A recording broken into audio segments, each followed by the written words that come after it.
At thank you po sa lahat ng dumating. This moment is very special to me. I never imagined that one day I would stand in front of farmers, students, OFWs, friends and partners to launch a book that carries more than 30 years of my life in the cattle industry. My life was not shaped inside the classroom. It was shaped inside the cattle farm. For more than 3 decades, the cattle, the dust, the long days, the early mornings become my teachers. I will never forget my 2 weeks in Outback, Australia.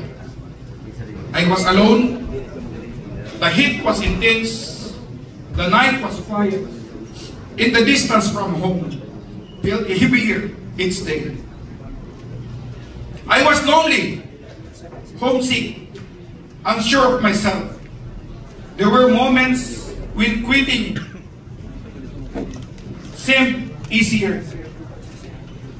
But I know one thing, if I went home, nothing in my life would change. So I stayed. I listened. I learned. I survived each day until the work that felt impossible slowly became part of me. Those 2 weeks taught me a lesson that shaped my whole career. When you choose to stay and learn during the hardest moments, those moments will open door for you later. This book we are launching today is not about achievement. It is about purpose. And the purpose is simple. Our farmers deserve better knowledge and better returns. Ang mga baka po natin, hindi na po nanganganak na isang beses isang taon. At kinakatay po natin ng 350 kilos. Yun po ang dalawang problema kung bakit unti-unting nauubos ang ating baka sa Pilipinas. Bakit hindi makakain? Bakit hindi makaproduce ng isang baka, ng isang kuya sa isang taon? Dahil kulang po sa kaalaman ang mga farmers para pakainin at maging healthy yung kanilang baka. At pagpanganak, ilang buwan lamang ay pwede na uling ilapit sa bull para makaanak po na isang beses sa isang taon. Bakit po yung mga baka natin, 350 kilos, kinakatay na po natin? Kasi po hindi naturuan yung farmer kung paano dapat pakainin. Na yung 350 kilos pala ay pwedeng maging 500 kilos sa loob lamang ng isang araw na pag naturuan natin ang ating mga farmers ng tamang pagkain. For many years, our farmers have worked so hard, yet earned so little. We cannot keep doing same things and expect better results. This book keeps simple, practical experience-based knowledge that farmers can use right away. Knowledge from real work, real challenges, and real learning. I also write this book for students, the next generation of Philippine agriculture.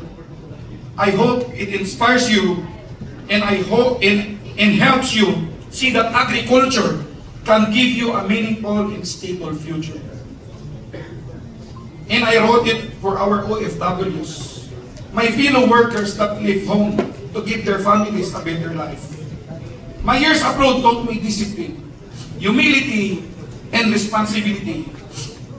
That also taught me that the skills we learn overseas become truly meaningful only when we bring them home to uplift our own people.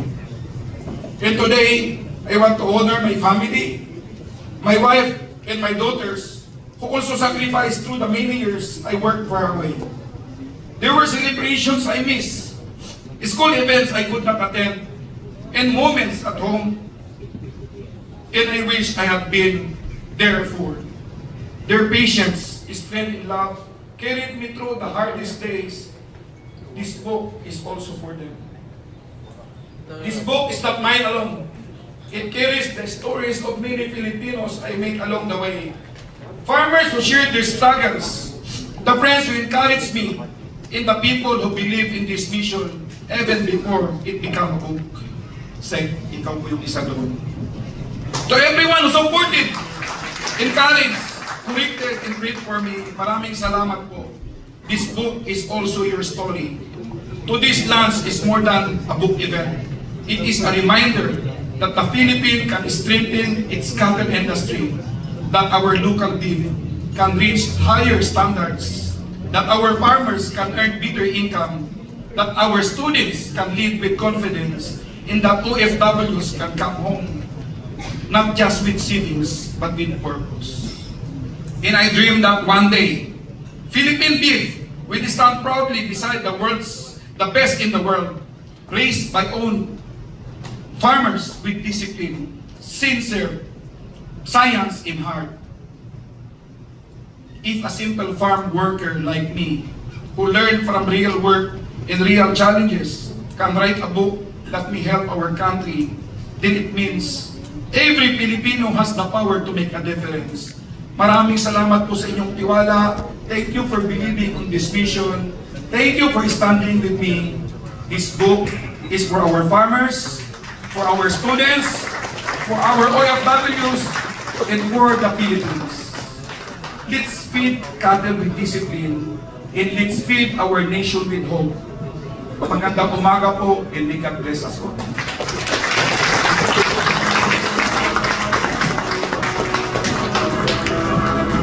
Palakpakan natin si Kabakan Arnel Corpus. Beautiful story, no?